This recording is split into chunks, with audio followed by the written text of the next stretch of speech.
This is a presentation on Crime and Punishment by Fyodor Dostoevsky, analyzed using feminist criticism by Grace Wang and Joanne Lee.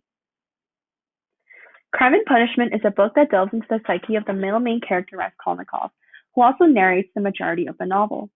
Although the female perspective is not often shown, the impact of female characters is tremendous.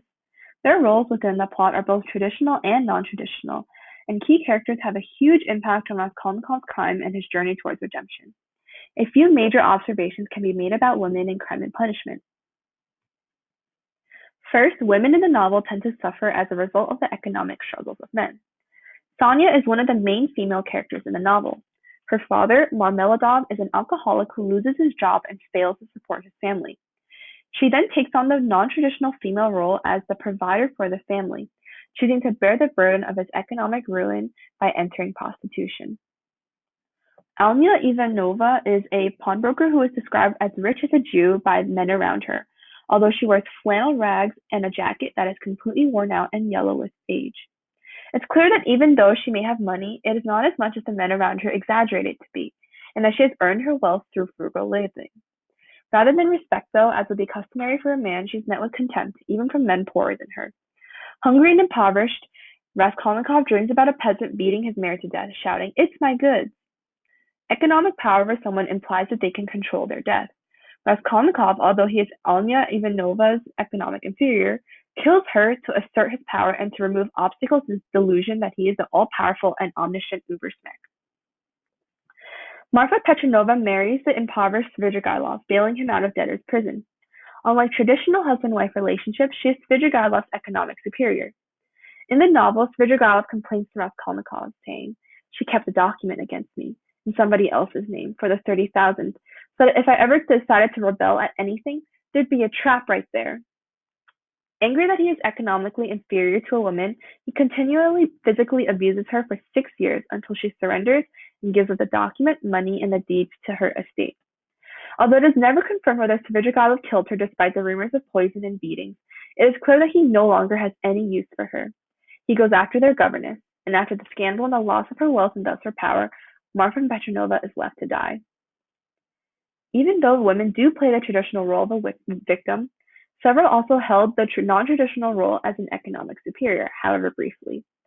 In a similar fashion, Sonia and Dunya, two of the most prominent female characters, show non-traditional greater mental fortitude and morality when compared to the male characters around them. Sonia is in a position of extreme burden, working as a prostitute to support her family. Nevertheless, she holds on to her faith, which pushes her to keep working for her family. This is in stark contrast to Raskolnikov, the oldest child and son of his family, who succumbs to depression and has to have his money send him money instead. Due to Sonia's strong religious faith in salvation, she is able to lead Raskolnikov to redemption. She commands him to "Go now, this minute, bow to the whole world on all four sides, and say aloud to everyone, 'I have killed.'" He does what she says, showing her superiority. Dunya is a well-educated, although poor woman. She works as a governess at Svidrigailov's estate. Even though Svidrigailov offers to make her rich if she becomes his mistress, she refuses the offer in temptation, displaying her morality and strength of will.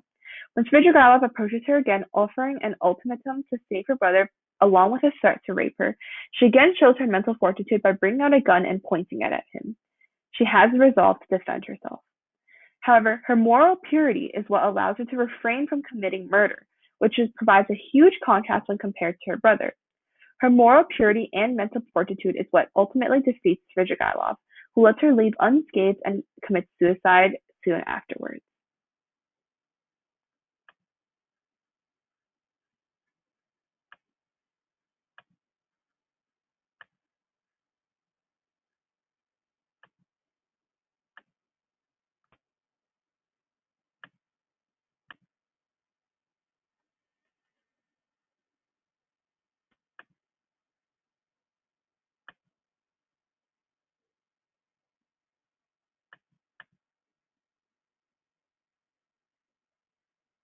To men, even they are stronger. Sonia in this book is a kind and self-sacrificing character. She's she has her own personal judgment for Raskolnikov, and she's never intimidated by his crimes. Rather, Sonia looks more into Raskolnikov's personality and when she's concerned of his well-being and mental health, she invites him to confess his crimes. While the male characters in this book are more selfish and self-centered, Sonia is a kind and selfless character. She sings for others, while Raskolnikov sings for himself. Donya is also an example of strong female in this book. She always bases her relationship with Raskolnikov on mutual love and respect. While her brother is more self-centered and brutal, Donya is more of a self-sacrificing and compassionate lady. She is also more mature than her brother when it comes to resolving a conflict and, and remain in control in anger. Donna is also the strongest female in this book because she's never held back or frightened by stereotypes for women or her own poverty. Razumihin, the character representing reason throughout the novel, clearly illustrates Dostoevsky's stance by declaring that women are human beings, just like men. They're equal. By looking at the non-traditional roles women played throughout his novel, it is clear that Crime and Punishment is a 19th century novel ahead of its time.